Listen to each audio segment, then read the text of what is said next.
আসলে আমার এখানে আসতে পেরে আজকে খুবই ভালো লাগছে, কারণ শাকিব ভাই, Shakib Khan, the superstar of Bangladesh, the handsome hero of our industry. So তার সাথে একসাথে বসে তার সিনেমা দেখবো, এটা আমার জন্য অনেক বড় একটা ব্যাপার, সৌভাগ্যের ব্যাপার বলতে গেলে। আর এখানে আরও অনেক গুণী গুণী তারকারা আছে, অনেক সিনিয়র কলিগরা আছে, বড় বড় তারকারা আছে। তো এটা আসলে শাকিব খানই পারে, উনি পারে একসাথে সব তারকাদের নিয়ে তার সিনেমাটা দেখা। এটা আমার জন্য খুব বড় একটা ব্যাপার, আর আমার খুবই ভালো লাগছে আজকে আসতে পেরে।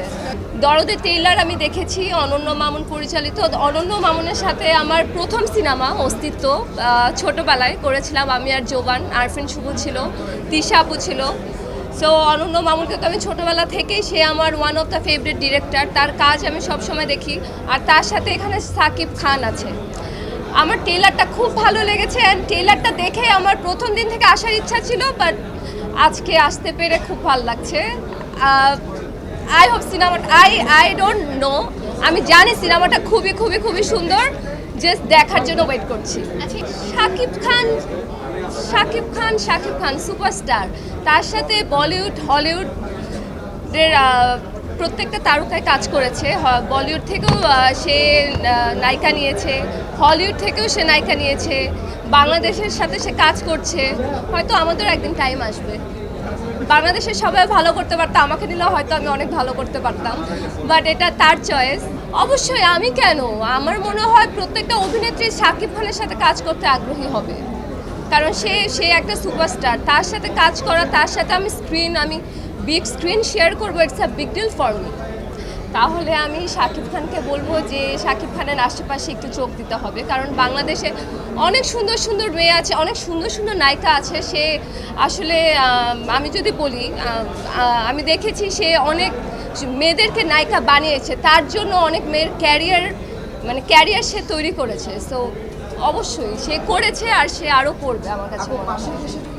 আপনি বলিউডের কথা বললেন তো, না বলিউডের কথা বললেন? আচ্ছা, ইটস আ গুড কোয়েশ্চেন।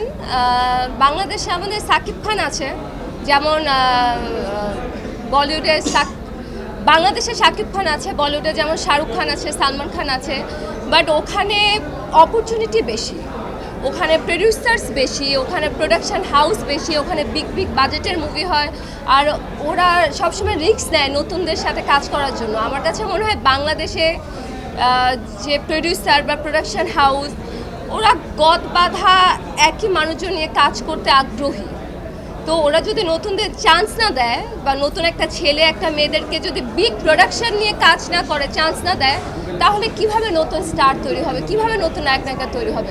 আমার মনে হয় বাংলাদেশে এই জিনিসটা চেঞ্জ করা দরকার আমাদের ঢালিউডে।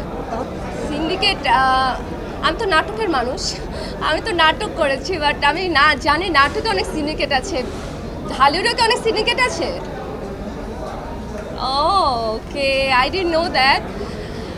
অবশ্যই এটা ভাঙতে হবে, কারণ আমার কাছে মনে হয় বাংলাদেশে যদি ঢালিউডে আমাদের এই ইন্ডাস্ট্রিতে সিন্ডিকেট থাকে, তাহলে নতুন মানুষরা নতুন রাইজিং স্টার হতে পারবে না। সিন্ডিকেটটা ভেঙে যারা প্রপার ট্যালেন্টেড, ওদেরকে জায়গা দিতে হবে, ওদের সাথে কাজ করতে হবে। অ্যান্ড বাংলাদেশে অনেক ভালো ভালো গুণী অভিনেতা অভিনেত্রী আছে, তাদেরকে চান্স দিতে হবে, বড় বড় প্রোডাকশনে চান্স দিতে হবে, তাহলে রাইজিং স্টার উঠে আসবে।